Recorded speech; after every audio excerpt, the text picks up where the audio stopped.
สึกเรียนยาม Tình quật tình chim là tình nhóm.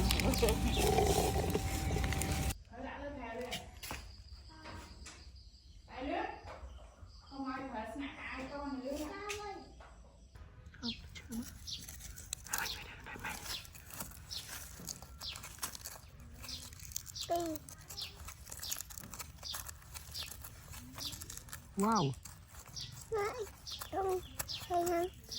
Wow.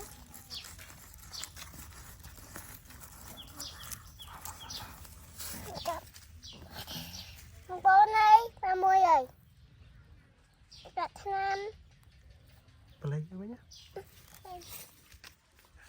Ah, biết đâu rồi. What is it?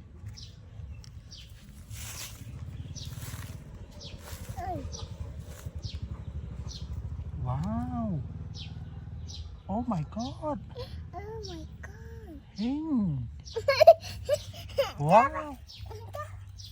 Bạn chắc á. Nè, ba tại nè. Ba tại ba.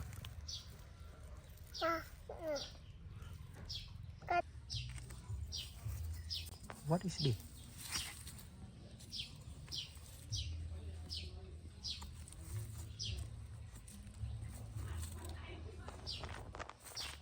Anh nhìn thế nào?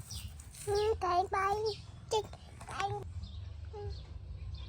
Con bên bờ kia mình cặp chập cho chứ.